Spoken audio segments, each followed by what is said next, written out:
Thank you, Madam Speaker. It is a real honor to join the voices of the Honourable Minister for Women and Gender Equality, the Honourable Member for Calgary Skyview, from Shefford, and from London Fanshawe, marking this occasion with all women's voices in the House. I have the great honour to speak to you from the traditional territory of the WSÁNEĆ peoples. I raise my hands, Haishka Siem. It is an honour to speak to you virtually, although I think, like all of us, we miss seeing each other. This is an extraordinary occasion to reflect on the 50th anniversary of the very first ever Royal Commission headed by a woman dealing with the issues that affected women. I want to draw some parallels between the political realities of when this Parliament started and when the Royal Commission started. The Royal Commission on the Status of Women, as the Honourable Minister mentioned, was the result of pressure on the then Liberal Prime Minister Lester B. Pearson in a minority government. Lester B. Pearson was told by Laura Sabia, president of the Canadian Federation of University Women, who led this charge for an examination of the rights of women in Canada, that if he didn't agree to a Royal Commission, 2 million women would march on Ottawa.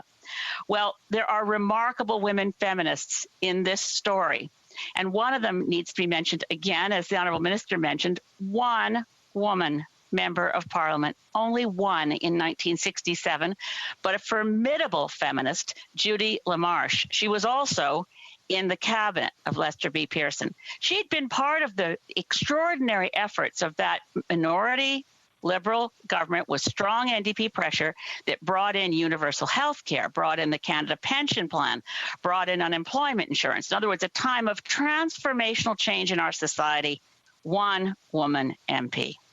Well, by the time the report was tabled in 1970, there was still only one woman MP, but the Liberals were in majority. The Prime Minister was Pierre Trudeau, and the one woman MP was not in his caucus. It was Grace McGuinness of Vancouver Kingsway, and she was, of course, a New Democrat Party member.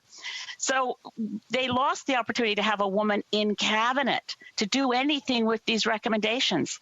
The recommendations are powerful, but when you think about the time and the way the media covered the Royal Commission, well, I found this gem, and I really have to share it with all of you. It's from Maclean's magazine in January 1968, writing about the chair of the commission. So far today, everyone's referred to her the way she is mostly referred to in historical literature, as Florence Bird. But she was known as a journalist under her professional name, Anne Francis.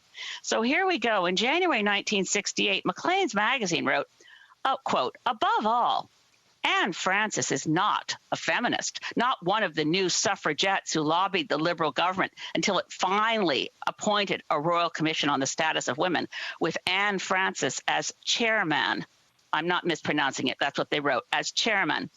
Her husband and her husband's friends say she is a wonderful wife. Close quote. So I guess she couldn't have been a feminist. It's a strange time, 1968, to look back on it.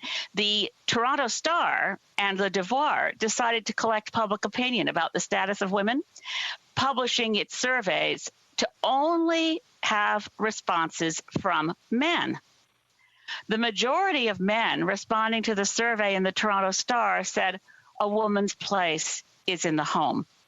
Well, we now know a woman's place is in the House, but it's the House of Commons. And there are now 100 women in this House of Commons, including our Minister of Finance and Deputy Prime Minister, and women leadership through all of our caucuses. Look at what this report demanded of government and consider, would it not have been acted upon if it was still a Liberal minority under Lester B. Pearson with Judy LaMarche instead of a majority with no women in cabinet? They demanded, as we've heard, legal abortion rights, an end to the wage gap, that women's rights be respected throughout society, that we have universal childcare, and this gem, which hasn't been mentioned yet this morning, they called for a program of guaranteed annual income, and that it should start in providing guaranteed annual income to single-parent families who need the help and were living in disproportionate levels of poverty. They mention as well the disproportionate levels of poverty and the high infant mortality among Indigenous women. Now, the report obviously suffers from time. It doesn't look at through a lens with intersectionality. It doesn't look at violence against women, but it was pretty progressive. So my challenge to all of us now in 2020, 50 years later, is with 100 women MPs in this House of Commons, shouldn't we be capable of doing 100 times more than the one woman, Judy LaMarche, the one woman in Lester B. Pearson's cabinet? Shouldn't we be capable of saying now's the time to bring in guaranteed livable income? Now's the time to bring in universal child care. Now's the time for real climate action. Now, in a minority parliament, before the unreceptive typical 100% of the power of a first past the post false majority takes over. We need to do more now.